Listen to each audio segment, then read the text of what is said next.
Le spectre noir de son vrai nom Carson Knowles apparaît pour la première fois dans Moon Knight numéro 25 en 1982. Carson servit au sein de l'armée américaine lors d'un conflit en Asie du Sud-Est. De retour chez lui à Manhattan, il divorça et perdit la garde de son fils Billy au profit de son ex-femme. Il devint ensuite livreur, ce qui lui permit de rencontrer un ancien associé de son père, Douglas Cranston, qui, contrairement à ce qu'il attendait, ne le traita qu'avec sarcasme et mépris. Billy, le fils de Carson, mourut lors d'une bataille de gang, ce qui conduisit Carson, brisé, à s'isoler pendant 5 ans. Cependant, un jour, alors qu'il s'apprêtait à regagner sa voiture, il découvrit son véhicule vandalisé et un homme tenta de le soutirer de l'argent. Pris d'un accès de colère, Carson tua le vandale et jura de se venger sur Manhattan, la ville qu'il avait abandonnée. Par la suite, il décida de se lancer dans les élections municipales pour s'opposer à Cranston. C'est notamment à ce moment qu'il prit l'identité de Spectre Noir, en opposition à Moon Knight. Après avoir recruté les fantômes, Carson cambriola la propriété de Cranston et déroba des informations compromettantes sur des personnalités qu'il put faire chanter pour soutenir sa propre campagne.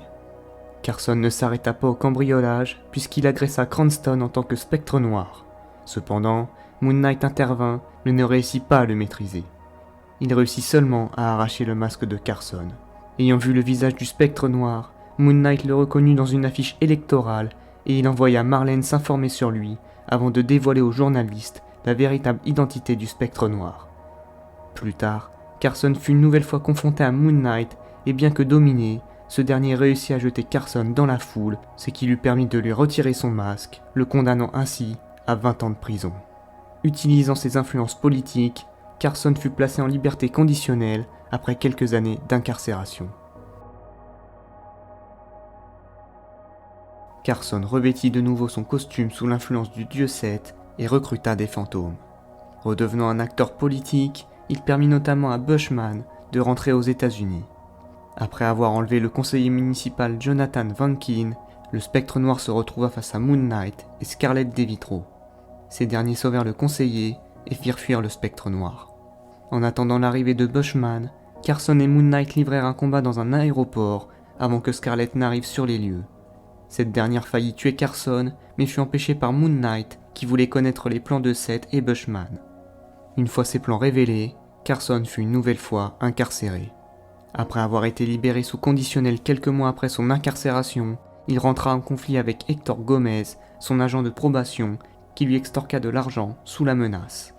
Mais un jour, Carson décida de le tuer à coups de ciseaux, ce qui le fit redevenir le Spectre Noir. Il s'équipa de nouvelles armes et de nouvelles armures avant de se lancer dans une série de meurtres auxquels il ajouta sur le front de ses victimes une marque en forme de croissant pour faire accuser Moon Knight. Cependant, Carson apprit lors d'un dîner avec Buck Richland, ancien agent du SHIELD, qu'une technologie volée du SHIELD était en la possession de Richland. Il le suivit dans un entrepôt, tua les associés de Richland et vola la technologie qui permettait notamment de contrôler un individu. Ensuite, un combat s'engagea avec Moon Knight, mais ce dernier fut rapidement vaincu.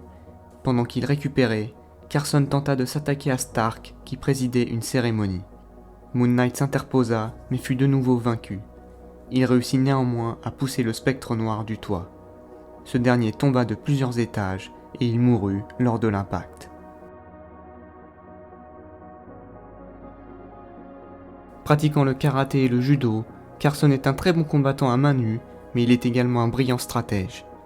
Il peut manier de nombreuses armes blanches comme une épée, une hache ou encore un fléau à 3 têtes.